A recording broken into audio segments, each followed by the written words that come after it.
السلام علیکم ورحمۃ اللہ وبرکاتہ۔ آج ہماری ویڈیو بول چال کے بارے میں ہے۔ بول چال میں لایا ہوں آپ کے لیے چند الفاظ۔ چلتے ہیں اسکرین کی طرف اور دیکھتے ہیں کہ اسکرین پر آج ہمارے پاس کیا ہے۔ یہ ہے اسکرین پر سب سے پہلا ہیڈنگ کے بعد پہلا جو لفظ ہے وہ ضمائل۔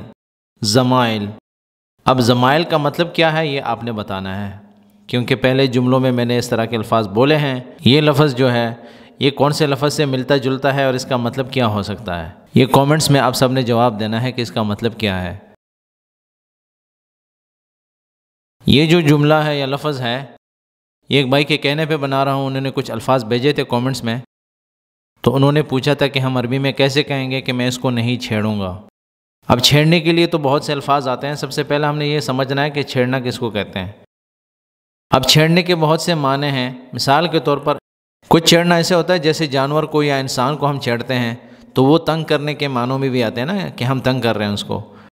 یا کوئی ایسی چیز ہوتی ہے جس میں جان نہیں ہوتی تو اس کا چھیڑنا الگ ہوتا ہے، تو وہ ٹچ کرنے کے معنی میں آتے ہیں وغیرہ وغیرہ۔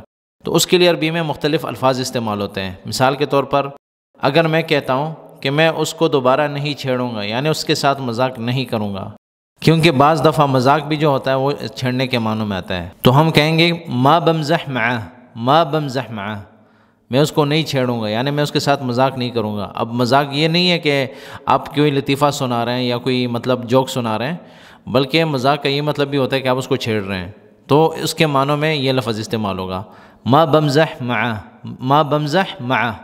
معه جو اب استعمال کریں گے مذکر کے لیے ہے۔ ما بمزح معها، ہا جو ہے آخر میں وہ عورت کے لیے آئے گا۔ یہ جتنے بھی جو میں نے الفاظ لکھے ہیں آخر میں ہا ہے، ٹھیک ہے۔ ہا، ما بزعجہ، ما بضیگہ، ما بمسہ، ما بمزح معه، تو آخر میں جو گول ہا ہے وہ آ رہی ہے۔ تو مذکر کے لیے ہم کہیں گے ما بمزح معه، ما بزعجہ کہ میں اس کو تنگ نہیں کروں گا، اس کو نہیں چھیڑوں گا۔ ما بمزح معه، ما بزعجہ، تو ازعاج بھی جو ہے وہ جاندار کے لیے آتا ہے۔ ما بضیجہ یہ بھی جاندار کے لیے آتا ہے، ٹھیک ہے۔ یہ تینوں الفاظ جو ہے جانداروں کے لیے آتے ہیں۔ اور ما بمسہ یہ جانداروں کے لیے بھی آتے ہیں لیکن بے جان چیزوں کے لیے بھی آتے ہیں، کہ میں اس کو ٹچ نہیں کروں گا، یعنی میں اس کو نہیں چھیڑوں گا۔ مثال کے طور پر کوئی کتاب پڑھی ہے ٹیبل پہ، یا کسی نے کوئی چیز ایسی رکھی ہے کہ بالکل نازک چیز ہے جو گرنے والی ہے، جو خراب ہو سکتی ہے، تو اس کو ہم کہتے ہیں کہ اس کو چھیڑنا نہیں، تو ہم کہیں گے لا تمسہ، سین ادا کریں گے، سین، لا تمسہ، ٹھیک ہے۔ لا تمسہ یہ مذکر کے لیے، اگر ہم آدمی کو بتا رہے ہیں نا کہ اس چیز کو مت چھیڑنا تو ہم بولیں گے لا تمسہ۔ اگر ہم عورت کو بولتے ہیں کہ اس چیز کو مت چھیڑنا، لا تمسی، ٹھیک ہے۔ اور اگر میں بولتا ہوں کہ میں اس کے ساتھ مذاق نہیں کروں گا اور جس کے ساتھ مذاق نہیں کروں گا وہ عورت ہے، تو میں بولوں گا ما بمزح معها، ما بزعجها، ما بمسها، ٹھیک ہے۔ اگر کوئی چیز ایسی پڑی ہے جیسے کاپی ہے، تو کاپی کو اردو میں بھی کاپی کہتے ہیں۔ مثال کے طور پر پیپر ہے، عربی میں اس کو ورقہ بولتے ہیں، ٹھیک ہے، ورقہ۔ اگر کوئی کہتا ہے کہ اس کو ہاتھ مت لگانا، اس کو مت چھیڑنا، تو ہم بولیں گے ما بمسها، کہ میں اس کو ٹچ نہیں کروں گا اس پیپر کو۔ تو اس طرح کے الفاظ آتا ہوں گے۔ تو چھیڑنے کے لیے ان چار لفظوں میں سے آپ کوئی بھی لفظ بول سکتے ہیں۔ ما بمزح معه میں اس کو نہیں چھیڑوں گا، اس کے ساتھ مذاق نہیں کروں گا، تو یہ جو مذاق ہوگا یہ چھیڑنے کے معنی میں آتا ہے، یہ والا مذاق۔ ما بزعجہ میں اس سے تنگ نہیں کروں گا، میں اس کو نہیں چھیڑوں گا، اس کا مطلب یہ ہے۔ ما بضیجہ میں اس کو تنگ نہیں کروں گا، میں اس کو چھیڑوں گا نہیں، تو چھیڑنے کا مطلب یہی ہے۔ چھیڑنا اور تنگ کرنا سیم ہوتا ہے۔ ما بمسہ میں اسے نہیں چھیڑوں گا، ٹھیک ہے۔ ما بمسہ، ما بمسہا، ما بضیگہا، ما بضیجہا، ما بزعجہا، ما بمزح معاہا، ما بضیجہا۔ ما بضیجہا اصل میں ہے ما بضیجہا، لیکن بول چال میں بولتے ہیں نا ما بضیجہا، ما بضیجہا، ما بمسہا، ما بزعجہا، ما بزعجہا، ما بمزح معاہا۔ اور اگر مذکر ہے ما بمزح معه، ما بزعجہ، ما بضیجہ، ما بمسہ، ما بمزح معه، ما بزعجہ، ما بضیجہ، ما بمسہ۔ بھائی نے پوچھا تھا کہ ہم کیسے کہیں گے کہ مجھے پیسے چاہیے اسکول کی فیس کے لیے، یا مجھے بچے کے اسکول کی فیس کی ضرورت ہے، یعنی پیسے چاہیے ہوتے ہیں نا اس کے لیے، فیس کے لیے، تو ہم اس طرح کہیں گے انا میں، محتاج یا محتاجہ۔ انا کے بارے میں تو آپ کو بتایا تھا کہ چاہے مذکر ہو یا مؤنث ہو وہ تو دونوں یہی بولیں گے کہ انا، لیکن جب اس کے بعد اپنی صفت بیان کریں گے کہ کیا ہوں میں، محتاج، ٹھیک ہے، یا محتاج۔ اگر میں مذکر ہوں، آدمی ہوں، تو میں بولوں گا انا محتاج۔ اگر میں مؤنث ہوں، عورت ہوں، تو میں بولوں گی انا محتاجہ، انا محتاجہ، انا محتاج، انا محتاجہ فلوس، انا محتاج فلوس یا انا محتاجہ فلوس. عشان کس لیے؟ یعنی کے لیے، ٹھیک ہے. فلوس کا مطلب ہے پیسے. عشان کے لیے، رسوم المدرسہ اسکول کی فیس کے لیے مجھے پیسے چاہیے. حق ولدی، حق ولدی میرے بچے کے اسکول کی فیس کے لیے مجھے پیسے چاہیے، اس کا مطلب یہ ہوگا. تو ابھی الفاظ کی ادائیگی کیسے ہوگی؟ انا محتاج یا انا محتاج فلوس عشان رسوم المدرسہ حق ولدی. انا میں محتاج یا محتاجہ ضرورت مند ہوں، مجھے چاہیے، ضرورت ہے فلوس پیسوں کی، عشان کیونکہ یا تاکہ کے لیے، رسوم المدرسہ یعنی اسکول کی فیس کے لیے، حق ولدی جو میرے بچے کا فیس ہے، ٹھیک ہے، میرے بچے کی اسکول کی فیس کے لیے مجھے پیسے چاہیے، اس کا مطلب یہ ہوتا ہے. اب اس میں جو محتاج لکھا ہوا ہے اس کو ہرگز یہ نہیں سمجھنا کہ ہم بھیک مانگ رہے ہیں. یہ بات یاد رکھنا کہ یہ جو الفاظ ہوتے ہیں نا، ہم سوچتے ہیں کہ محتاج جو ہیں وہ غریبوں کو کہتے ہیں، یا محتاج جو ہے فقیر کو کہتے ہیں، یا اس طرح کے الفاظ ہوتے ہیں. محتاج کہتے ہیں ضرورت مند کو جب اس کو ضرورت پڑتی ہے. مثال کے طور پر مجھے ضرورت پڑی، ہم دونوں دوست ہیں، تو میں آپ کو بولوں گا کہ مجھے ضرورت ہے پیسوں کی، تو اس وقت یہ محتاج بولیں گے. تو اس کا مطلب ہرگز یہ نہیں ہوتا کہ آپ پیسے مانگ رہے ہیں، بلکہ آپ قرض کے طور پہ بھی مانگ سکتے ہیں. یہ آپ کا جو ہے نا سیلری کے اس میں بھی ہو سکتا ہے کہ آپ ٹاپ اپ مانگ رہے ہیں، ٹھیک ہے، یا ایڈوانس سیلری مانگ رہے ہیں. تو اس کے معنوں میں بھی آ سکتا ہے. اس کا یہ مطلب ہرگز نہیں ہے کہ غریبی کی محتاجی اور جو ہے نا افلاسی کے طور پہ کوئی پیسے مانگ رہا ہے تو اس کو محتاج بولیں گے. تو عربی میں ایسا نہیں ہوتا. تو انا محتاج کہ مجھے ابھی ضرورت ہے پیسوں کی. انا محتاج یا انا محتاج فلوس عشان رسوم المدرسہ حق ولدی. انا محتاج یا انا محتاج فلوس عشان رسوم المدرسہ حق ولدی. بعدہ الشغل ما کمل باقی شوئی. یہ بھی بھائی نے پوچھا تھا کہ ہم کیسے کہیں گے عربی میں کہ ابھی کام پورا نہیں ہوا، تھوڑا باقی ہے. تو بعدہ الشغل ما کمل باقی شوئی. بعدہ یعنی ابھی تک. آپ کو بتایا تھا کہ بعدہ یا عدہ الشغل باقی، یہ بھی بول سکتے ہیں بعدہ الشغل باقی، ٹھیک ہے. بعدہ الشغل ما کمل، بعدہ الشغل ما کمل باقی شوئی، کہ کام جو ہے ابھی پورا نہیں ہوا ہے، ابھی تک باقی ہے تھوڑا سا. بعدہ ابھی تک، الشغل کام جو ہے، ما نہیں کمل پورا ہوا یعنی پورا نہیں ہوا، باقی باقی ہے، شوئی تھوڑا. بعدہ الشغل ما کمل باقی شوئی. بعدہ الشغل ما کمل باقی شوئی.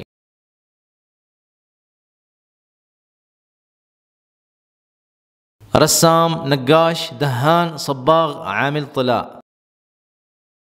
یہ رنگ ساز کے لیے الفاظ آتے ہیں. اب یہ رنگ ساز جو ہوتا ہے اس کے مختلف کام ہوتے ہیں، مختلف قسم کے رنگ ساز ہوتے ہیں. ہماری زبانوں میں تو ایک لفظ استعمال ہوتا ہے، لیکن عربی میں الفاظوں کے بہت سے معنی ہوتے ہیں، اور کبھی کبھی ایک ہی چیز کے لیے بہت سے نام بھی آتے ہیں، اور کبھی کبھی بہت سے الفاظ ایک ہی چیز کے لیے آتے ہیں. یہاں دیکھیں آپ، مثال کے طور پر ہماری زبان میں اس کو رنگ ساز کہتے ہیں جو ہر قسم کے کام کرتا ہے، لیکن عربی میں رسام جو ہے وہ آرٹ مین جو ہوتا ہے. رسم کہتے ہیں ڈرائنگ کو، ٹھیک ہے، جو ڈرا کرتا ہے، تصویریں ڈرا کرتا ہے، یا کسی کا جو ہے نا نقشہ کھینچتا ہے، کسی کی تصویر کھینچتا ہے، ڈرائنگ کرتا ہے نا تصویروں کی. آپ کو اس کے سامنے کوئی تصویر رکھتے ہیں یا اس کا کوئی نقشہ اس کو بتاتے ہیں تو وہ نقشہ کھینچتا ہے، نقشہ بناتا ہے، رسام، ٹھیک ہے، اور ڈرا کرتا ہے، تو اس کو ہم رسام کہیں گے. نقاش جو ہے جو دیواروں میں ہتھوڑی مار مار کر جو ہے نا 3D شیپ کی تصویریں بناتا ہے، نقشہ بناتا ہے، ایک نقشہ کھینچتا ہے، تو اس کو نقاش کہتے ہیں، نقاش. دہان جو ہوتا ہے، دہان کیا کرتا ہے کہ جو پینٹ ہوتے ہیں، کلر ہوتے ہیں، وہ مکس کرتا ہے، ٹھیک ہے، اس میں آئل ڈالنا، اس کو پریپیئر کرنا، اس کو ریڈی کرنا تاکہ رنگ دینے کے لیے تیار ہو، ٹھیک ہے، رنگنے کے لیے رنگ تیار ہو جائے کہ کس طریقے سے جو ہے نا ہم نے اس دیوار کو رنگنا ہے. مثال کے طور پر یا گھر کو رنگنا ہے تو وہ جو دہان ہوتا ہے وہ سارے رنگوں کو مکس کر کے ایک رنگ بناتا ہے، پریپیئر کرتا ہے، ریڈی کرتا ہے تاکہ برش کے ذریعے ہم دیوار کو رنگ سکیں. تو اس کو ہم دہان بولیں گے. بول چال میں اس کو دہان بولتے ہیں، ٹھیک ہے، بول چال میں بھی دہان بولتے ہیں. تو دہان اس لیے بولتے ہیں کہ وہ اس میں آئل وغیرہ یا جو کیمیکل مکس ہوتی ہیں چیزیں، تو وہ مکس کر کے جو ہے نا ایک رنگ بنا دیتا ہے، تو رنگ ریڈی کر کے دیوار پہ لگانے کے لیے ریڈی ہو جاتا ہے اور تیار کرتا ہے اس کو. دہان، دہان، اور رنگ دیتا بھی ہے، رنگ بنا کر دیوار کو رنگ کرنا، رنگنا جو ہے وہ دہان کا کام ہوتا ہے. صباغ جو ہوتا ہے وہ بھی رنگ ساز کو ہی بولتے ہیں، اور آج کل جو ہے نا پینٹر کو یا رنگ ساز کو صباغ بھی بولتے ہیں. دہان اور صباغ بہت زیادہ استعمال ہوتے ہیں. اور صباغ اصل میں ہے کون؟ صباغ جو ہوتا ہے وہ رنگ بناتا ہے. جیسے لال کلر ہے، بلیک کلر ہے، وائٹ کلر ہے، تو یہ کلر بنتے کیسے ہیں؟ یہ صباغ کا کام ہوتا ہے کہ یہ رنگ جو ہے کالا بنائے گا، یہ ریڈ کلر بناتا ہے، یہ بلو ہے، یہ گرین ہے، تو یہ سبز ہے، یہ سفید ہے، یہ زرد رنگ ہے، یہ لال رنگ ہے، یہ سارے جتنے بھی کلر ہوتے ہیں، رنگ ہوتے ہیں، یہ رنگ جو ہے صباغ کا کام ہوتا ہے، وہ بناتا ہے، ٹھیک ہے؟ مختلف قسم کے رنگ بنانا یہ صباغ کا کام ہوتا ہے۔ لیکن بول چال میں صباغ اس کو بھی بولتے ہیں، رنگ ساز کو، جو گھروں کو یا دیواروں کو رنگتا ہے، ٹھیک ہے، اور گھروں کو اور چیزوں کو، گاڑیوں کو، تو صباغ بولتے ہیں۔ صباغ اور دہان بہت زیادہ چلتا ہے، دہان صباغ، دہان صباغ۔ اور عامل طلا جو ہے فصحى میں استعمال ہوتا ہے، یہ بھی وہی ہے جو رنگ ساز ہے، جو گھروں کو، دیواروں کو، گاڑیوں کو، چیزوں کو جو ہے نا رنگتا ہے، عامل طلا، عامل طلا۔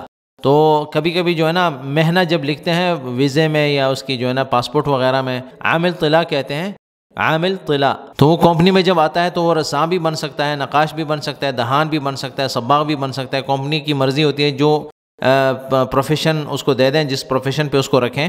تو یہ عامل طلا جو ہے یہ آل ان ون ہے، عامل طلا، اس کو عامل طلا کہیں گے۔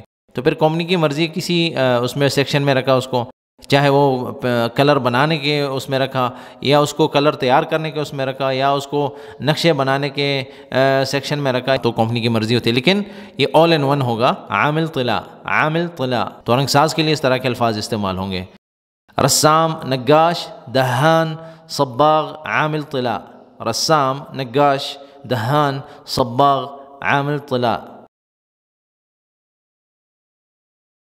ما دہن، ما صبغ الحیط یا الحائط کامل۔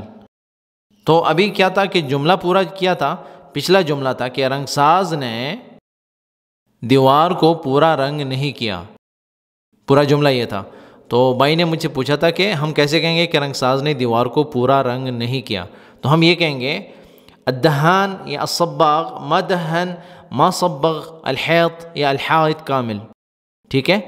تو ہم یہ بول سکتے ہیں الدہان ما دہن یا الصباغ ما صبغ یا الصباغ ما دہن یا الدہان ما صبغ، سب بول سکتے ہیں، الحیط یا الحائط کامل، کہ اس نے پورا دیوار رنگ نہیں کیا۔ تو الصباغ ما دہن یا الصباغ ما صبغ الحیط الحائط، دونوں میں سے ایک استعمال کر سکتے ہیں، یا حیط بولیں یا حائط بولیں۔ تو اصل میں حائط ہے، لیکن بول چال میں ہم حیط بولتے ہیں، حیط، کیونکہ بول چال میں الفاظ کو اور حروف کو جو ہے نا شارٹ کیا جاتا ہے۔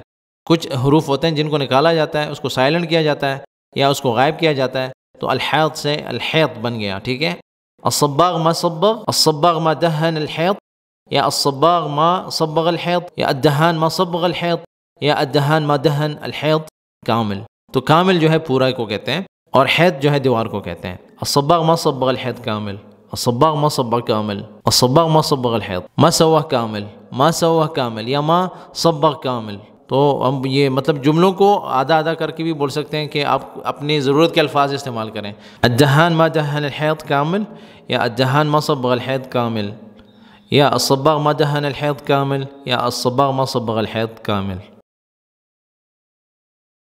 یہ ایک بھائی نے جو پوچھا تھا کہ وصل اور وصلت اور وصلت میں کیا فرق ہے، وہ دوبارہ تھوڑا ایکسپلین کرنا ہے۔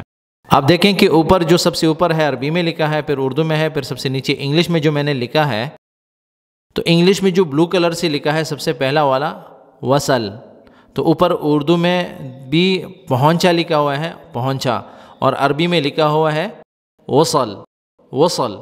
یہ مطلب ہے کہ وہ پہنچ گیا، مرد کے لیے، آدمی کے لیے، میل کے لیے، پہنچ گیا، آدمی پہنچ گیا، ٹھیک ہے؟ جو چیز میل ہوتی ہے، میل کے لیے ہم استعمال کرتے ہیں، پہنچ گیا، پہنچ گیا۔ دوسرا جو ہے وہ یلو کلر میں جو لکھا ہوا ہے، زرد رنگ میں لکھا ہے، وہ ہے وصلت، وصلت۔ وصلت کا مطلب ہے وہ فیمیل پہنچ گئی، وہ پہلا آدمی تھا، دوسری عورت ہے، کہ وہ فیمیل، وہ عورت پہنچ گئی یا کوئی چیز پہنچ گئی، وصلت، وصلت۔ پہلا تھا وصل، یہ ہے وصلت، وصلت، یہ پہنچ گئی۔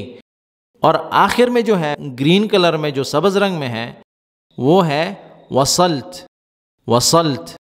یلو کلر میں کیا تھا؟ وصلت، وصلت، لیکن گرین میں کیا ہے؟ وصلت، وصلت۔ تو ان میں فرق یہ ہے۔ تو وصلت کا مطلب ہے میں پہنچا، یا میں پہنچی، یا تو ایک آدمی پہنچا، تو یہ ان تینوں کے لیے استعمال ہوتا ہے. وصلت گرین کلر میں جو ہے، جو سینٹر میں ہے یلو کلر میں ہے، زرد کلر میں ہے وصلت. وصلت تو وصلت میں لام پر زبر ہے اور گرین کلر میں صاد پر زبر ہے. وصلت وصلت، یلو کلر میں وصلت وصلت. تو یہ فرق ہے ان میں. امید ہے کہ آپ کو سمجھ آئی ہوگی اس کی. تو یہ الفاظ کافی تھے آج کے سبق میں. مزید بھی اگر آپ کے پاس کچھ الفاظ ہیں، جملے ہیں، ہمارے ساتھ کامنٹس کے ذریعے شیئر کریں. ہم ان کو اپنے کانٹینٹ میں ایڈ کر کے ویڈیوز کی شکل میں آپ کے ساتھ شیئر کرتے رہیں گے انشاءاللہ. آپ سب کا شکریہ اس ویڈیو کو دیکھنے کا.